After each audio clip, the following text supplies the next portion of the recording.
inclusive o valor. Ele sugeriu R$ 500 e depois o Guedes, dando uma de esperto com o Bolsonaro, colocou em R$ 600 e que fez essa falsa popularidade que ele está usufruindo aí, achando que vai conquistar o Nordeste com isso. Em primeiro lugar, o governo não tem dinheiro para manter esse patamar de auxílio emergencial, nem o valor, nem a quantidade de beneficiários. O governo está quebrado, está no vermelho. A dívida do governo é trilionária e ele não vai poder manter isso. E aí, a imprensa, que muitos dizem que a mídia é comunista, que é esquerdista, o que é uma grande mentira, ela pertence a grupos poderosos, como os Marinho, como os donos do Grupo Folha, do UOL, do SBT, da Record. Elas não têm nada de esquerdista, elas são gananciosas, capitalistas e conservadoras, não um conservador do lado positivo, um conservador retrógrado reacionário. É isso que a mídia é.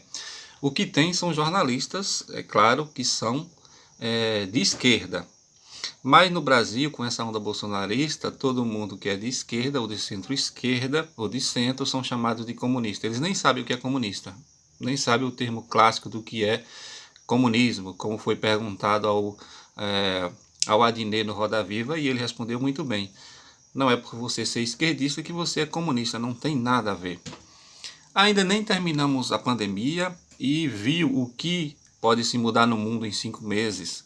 E já querem dizer que o Bolsonaro está reeleito em 2022 porque a popularidade dele, que é ridícula, é pífia, mesmo com esse crescimento, para um presidente que foi eleito assim com tanto populismo, era para ele ter no mínimo 60% ou 70% de aprovação. Ele tem pífios 40 e poucos por cento. Cresceu um pouco por causa do auxílio emergencial, mas isso não vai durar para sempre, porque o governo não tem dinheiro para manter esse patamar, nem o número de beneficiários e nem o valor. E aí já tem astrólogos, depois desse crescimento, dizendo que o Bolsonaro está reeleito, que vai ficar até 2026, sem saber se ele fica nem até 2022. Muita água ainda vai rolar pela frente. Você vê o desespero dele quando agride jornalistas, quando é perguntado pelo Queiroz, porque tem um mundo muito sombrio atrás da história dos Bolsonaros. E não é dos filhos, é dele. Dos filhos só faz o que ele manda. Não pense que o Flávio conheceu o Queiroz por acaso. Foi indicação dele. O Flávio nomeou e homenageou milicianos quando era deputado. Ele mesmo disse num discurso em público, todo mundo pode achar aí na internet, que foi ele que mandou o Flávio homenagear. Então o Queiroz é amigo dele, os cheques para a mulher dele, tudo mais, tudo isso. Eu não boto muita fé no Ministério Público do Rio de Janeiro e no Ministério Público de uma forma em geral. Eu não boto fé na justiça, mas a justiça divina, ela age. Você vê que as coisas, mesmo que todos lutem contra, elas vão aparecendo, elas vão surgindo, porque a força divina é maior. Pessoas como Gilmar Mendes, que sempre lutou pela impunidade, ou Dias Toffoli, ou agora o Aras, ou qualquer outro, eles vão pagar caro karmicamente.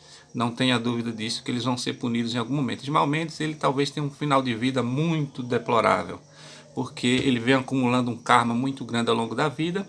A sua alma é só juntar dinheiro e poder. Ele tem um poder que muitas pessoas gostariam de ter, que o astral superior deu a ele, e que ele não sabe aproveitar para fazer o bem do Brasil.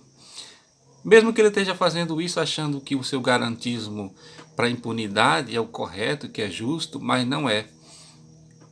Justiça é pensar em primeiro lugar no país, é pensar numa justiça de verdade, em que os culpados são punidos e os inocentes são absolvidos, e não simplesmente proteger todo tipo de corrupto, mandar soltar todo mundo e eles nunca sendo punidos, como faz com o PSDB, como faz com os poderosos do PMDB.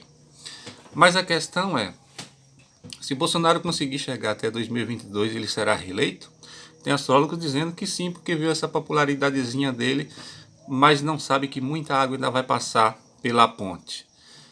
Em primeiro lugar, os partidos que são contra o Bolsonaro são fracos, agem fracos. A gente vê o PT aí, por dois motivos o PT não age, porque acha que o Bolsonaro sangrar até 2022 facilita a esquerda vencer, o que é um erro, muitos já fizeram isso e se deram mal. Não se tem um termo muito popular muito conhecido falado em cobra mal matada. Se você tem a opção de matar a cobra, mate. Não mate ela pela metade, porque ela vai se recuperar, ela pode lhe morder e lhe destruir. E o PT ele comete muito esse erro. O Lula não aprendeu nada na cadeia e provavelmente ele nunca mais recuperará a popularidade que tinha, porque ele quer usar velhas estratégias. O PT é o maior partido do Brasil, mas não usa esse poder que tem. Eles têm várias prefeituras, eles têm vários governos, eles têm vários senadores e deputados, poderiam ter um sistema midiático poderoso, não um gabinete do ódio, mas um gabinete da informação, com publicitários e marqueteiros muito bons, trabalhando o tempo todo, aproveitando as fraquezas do Bolsonaro. Os percalços que o Bolsonaro teve foi por ele mesmo criou, não foi a esquerda. O PT é mal conduzido pela Gleisi, ela não deveria ser a presidente do PT, e é muito mal conduzido pelo Lula, porque ele ainda acredita na velha política, na forma de fazer política, no blá blá blá, sem agir. Agora a forma é informação, o poder da política hoje em dia é informação. Mas, mesmo assim, os adversários não vão cometer a mesma burrada que cometeram em 2018, que eles subestimaram o Bolsonaro e deixaram ele surpreender a todos. Dessa vez, todos estarão mais ligados e não vão cair nas mesmas besteiradas. Não vai ter mais aquele monte de fake news, aquele monte de coisa que teve que ajudou o Bolsonaro. Nas redes sociais ele não é mais tão forte como é. Ainda levanta o hashtag, faz muita coisa porque a esquerda simplesmente está no ostracismo e não reage. Mas o Brasil ele não é direitista. Esse bolsonarismo aí não é 30%, é no máximo 13% ou 15%. O que aí é um desencontro, uma desinformação, esse auxílio emergencial, esse auxílio que salvou o pescoço do Bolsonaro. Se não fosse a pandemia, ele já teria caído, já teria sido impeachmentado. Foi a pandemia, né, além do ostracismo do Maia e do bolsonarismo que ele tem e que não quer admitir que tem, que mantém o Bolsonaro no cargo. Os militares, essas meia dúzia de generais que está no poder, eles não comandam as Forças Armadas por inteiro. Existe uma boa parte das Forças Armadas que é progressista e o eclipse de 2022 mostra que as Forças Armadas estarão muito queimadas. O eclipse sobre o Marte de Bolsonaro não vai ser um amplificador positivo, é um amplificador negativo de mostrar que as Forças Armadas irão se afastar mais do Bolsonaro. E Bolsonaro também vai sofrer alguns reverses daqui para lá, muito grande. Mesmo que ele chegue até o final, ele chegará muito fraco. A esquerda, o antipetismo ainda continuará muito forte, até porque o PT não está fazendo nada para diminuir esse antipetismo. Eu acompanhei várias entrevistas do Lula na cadeia e sempre que perguntavam a ele qual o motivo do antipetismo, ele enrolava e não respondia. Ele dizia que é porque tirou milhões da pobreza, que é porque a elite tem raiva dele, sempre aquela mesma lenga-lenga, mas ele nunca explicou direito, nunca pediu desculpas. E eu acho que político não deve realmente pedir desculpas. Assim como o PSDB nunca pediu desculpas, como o Temer nunca pediu desculpa, como o PMDB nunca pediu desculpa por roubar o Brasil há décadas. Então eu não acho que o PT tem que pedir desculpas, mas tem que esclarecer, tem que mudar rumo, tem que buscar suas antigas bases, tem que sair do ostracismo, tem que sair das sombras do Lula, de ficar girando que nem mosca de padaria só em volta do Lula. O Lula já deu o que tinha que dar e ele ainda pode contribuir, só contribuir, mas ele não é mais o ponto-chave. O PT errou muito em não fazer lideranças, o Haddad tudo indica que estará fraco em 2022, porque o astral dele estará ruim e o PT não fez novas lideranças. Tem o Flávio Dino, mas o PT não deixa outros partidos entrarem. O Rui Costa é um péssimo governador. Ele tem uma alta popularidade na Bahia, foi reeleito, enfim, porque a oposição é fraca e porque ele nunca foi investigado direito. Tem coisas sombrias também no passado do Rui Costa. Basta vocês investigarem na internet que vocês vão ver. Até agora na compra dos respiradores teve coisas aí que algum dia eu acho que ainda vai ser investigado. Bem, quem então seria a pessoa que poderia, talvez, ser um nome muito forte? Eu não digo eleito, porque para mim a astrologia não é determinada. O destino não é determinista. Ele está sempre em mutação, tem vários destinos, ele não é muito claro. Quem estuda magia sabe muito bem disso. Existem predeterminações, aponta-se caminhos, conselhos, opções, vai dando dicas para o destino de cada pessoa, de um país, enfim. Mas não é determinista. Você dizer que fulano vai ganhar e tal, Existem pessoas que têm mais chances e outras que têm menos chances, mas se você acha que o destino é determinado, pegue uma rede, arme a rede, se deite e espere o dinheiro cair na sua mão, o amor vir para a sua vida, o sucesso vir para a sua vida. Não existe isso. Se fosse assim, o seu destino marca que você vai ser médico, bote o pé para cima e espere que um dia alguém vai lhe chamar e vai lhe dar faculdade, vai lhe dar tudo, vai bancar sua faculdade, vai lhe dar tudo nas mãos. E o destino não é assim. A direita vai estar dividida. O Bolsonaro já com essa potência toda, ela vai estar dividida, muito dividida, assim como a esquerda vai estar muito dividida. Então nós teremos 4 núcleos, a direita dividida em 2 e a esquerda dividida em 2. E uma parte dessa direita e dessa esquerda, se unirem, será o nome mais forte para ganhar em 2022. E o Bolsonaro não vai conseguir fazer essas uniões, porque ele é uma pessoa que desagrega. Ele está com uma falsa popularidade agora, mas vai ter problemas. 2021 será um ano terrível para o Bolsonaro e vai começar logo breve, talvez agora em setembro, alguns outros problemas. Essa popularidade dele não vai continuar muito. Dois nomes que, se souberem trabalhar, serão muito fortes em 2022. Sérgio Moro e o Mandetta, especialmente se os dois se unirem, serão uma chapa quase imbatível se souberem trabalhar, se conseguirem fazer alianças e tudo mais. Ele condenou Lula, os petistas nunca votarão nele. Balela. Os petistas também nunca votariam na direita e muitos petistas, lulopetistas, votaram no Bolsonaro.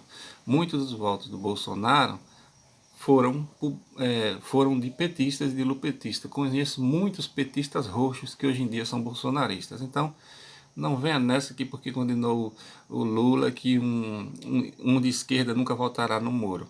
Isso é mentira, até porque o Moro, eu acho que ele errou, condenou sem provas, cometeu erros na Lava Jato, mas ele fez o que ele achava que é certo, ele fez o que era certo para ele naquele momento, esteja errado ou não, que as instâncias superiores corrijam, mas ele fez o que achou que deveria fazer. O Mandetta também tem erros, enfim, não é uma pessoa perfeita, mas é uma pessoa que a gente vê que passa uma certa sinceridade. Tem errado ou não, alguém gosta dele ou não, ele é muito carismático e ele pode ser um bom vice, um bom vice, ou, enfim, Moro ser vice dele e assim por diante seriam nomes muito fortes. Bolsonaro já deu o que tinha que dar. Ele não conseguiu colocar essa diferença toda que todos pensam de ganhar no primeiro turno quando era o mito, chamado de mito, quando era novidade, quando tinha poder na rede social, quando o antipetista estava muito forte, o PT baqueando, o Lula preso, ele não conseguiu ganhar no primeiro turno. Acho que ele vai ganhar no primeiro turno em 2022, que tem muita água pela frente, a economia em frangalhos, problemas no meio ambiente, ele não vai conseguir garantir esse agente emergencial, o Guedes está mais perdido do que segue em tiroteio, é um dos piores ministros da economia do mundo. E o Bolsonaro está sendo sustentado porque todos os planos dele são para os poderosos, tirar direitos dos pobres e garantir regalias dos poderosos. Pode ver todos os planos deles. Vetar aumento dos servidores porque diz que isso estouraria o teto. Mas na hora de dar benefício a bancos, bilhões a bancos, ao agronegócio, a militares, a manter regalias de militares, enfim, tudo isso, aí eles acham dinheiro. O auxílio emergencial, porque é populista e aumentou a popularidade, aí eles acham dinheiro. Falava que eu fazia a reforma da Previdência, eu quebrava, ou tinha capitalização na Previdência, eu quebrava, o país quebrava. Não fez capitalização, o país não quebrou, e gastou em 5 meses de pandemia o que a Previdência iria economizar em 10 anos. O que era mentira, que a Previdência não precisava dessa reforma que eles fizeram. Precisava de alguns ajustes apenas, mas não precisava da reforma que eles fizeram. Então, a direita é mentirosa. A direita está em frangalhos. O último ditador da Europa está lá sendo contestado pelo povo, né? Lá no Uzbequistão, em Belarus. E Steve Bannon foi desmascarado, preso como corrupto, que é, assim como toda, quase extrema-direita, quase toda é corrupta. Olavo de Carvalho não é um menino também, o karma irá puni-lo em algum momento por toda a besteira que ele defende, por toda a maldade que ele defende, não será esse guru mais que ele foi antigamente na internet, ele perdeu muito da popularidade, não tem mais credibilidade nenhuma, muitos dos seus seguidores já pularam fora, todo o gabinete do ódio e toda aquela máquina está sendo desmascarada pelo Supremo, pela Polícia Federal, enfim. O bolsonarismo é uma ilusão, e todos vão ver que é uma ilusão. Então é muito difícil que ele se eleja em 2022. E olha lá se ele chegar. Há um risco muito grande dele não chegar. Não é de ser assassinado, não. É da justiça ainda alcançá-lo. Não é do TSE caçar, porque eu não confio no TSE. O TSE não tem coragem de caçar. Não é do Congresso caçar, porque o Maia vai sair talvez sentado em cima desses processos.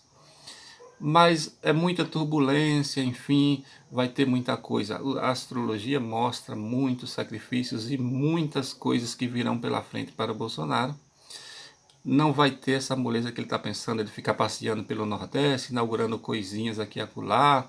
Não vai ter dinheiro para ele continuar nesse pique e vai vir muitos problemas na justiça, do seu passado, com seus filhos, enfim, muita coisa ainda virá. Mesmo que ele nomeie alguém para o Supremo, o Celso de Mello vai sair e tal, mas nomear alguém, como o PT nomeou vários, não é garantia que aquela pessoa vai servir aquele presidente, porque a justiça fala mais forte e em algum momento a pessoa vai se mostrar independente.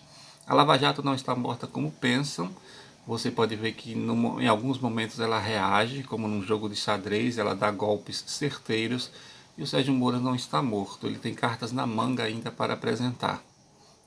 Muitas surpresas ainda virão e muitos nomes ainda surgirão, inclusive do centro-direita. O que essas pessoas não podem fazer é que nem o Alckmin, que ficou olhando para a lua, perdendo tempo e vendo o seu nome desmoronar. Quem quiser tem que começar a já agir agora. O Luciano Huck, ele não tem coragem, já mostrou que não tem coragem, fica só de blá blá blá. Mas ainda vão surgir nomes tanto na esquerda como no centro, centro-esquerda e centro-direita, e muita novidade virá. Parece piada a imprensa dizer só porque o Bolsonaro subiu alguns pontos na popularidade que ele já está eleito em 2022. Muita água falta pela frente. Em 2018, no ano da eleição, o Bolsonaro tinha 7%, depois foi subindo, subindo, subindo e ganhou a eleição, né? Um azarão que passou todos os outros. Então por que agora que Bolsonaro está com uma popularidadezinha ele vai manter até 2022? O Brasil ele é surpreendente, vem muita coisa pela frente. É muito difícil que o Trump se reeleja e que o Bolsonaro se reeleja. Se a astrologia védica diz que o Bolsonaro se reelege, não importa o que a astrologia védica diz. O que importa é que a astrologia tropical mostra muitos contratempos, alguns planetas agindo em cima do Sol do Bolsonaro. Ele não nasceu 6 horas da manhã. Muitos astrólogos estão fazendo previsões como se Bolsonaro tivesse nascido 6 horas da manhã, como se ele tivesse o ascendente e o Sol juntos. Ele nasceu à tarde. Isso aí é pegadinha de político, que confundiram 5 ou 6 horas da manhã com 5 ou 6 horas da tarde. O ascendente dele é virgem, ele é contraditório, ele contradiz a imprensa, ele contradiz a ciência, ele tem o ascendente em oposição ao Sol, ele não nasceu de manhã. Então quem está fazendo que ele está reeleito porque ele nasceu 6 horas da manhã, ele não nasceu 6 horas da manhã, ele nasceu à tarde. Todos os oráculos confirmam que ele não nasceu 6 horas da manhã, ele não tem ascendente junto com o Sol. Ele nasceu, ele é ariano no 0 grau de Áries e ele tem ascendente em Virgem. É o ascendente que mais mostra a sua característica de contradizer tudo, de combater a ciência, de querer receitar como se fosse médico, receitar remédio que não presta para nada. Mas tudo isso virá por terra no momento certo, ele terá ainda desafios muito grandes que ele não está preparado para enfrentar.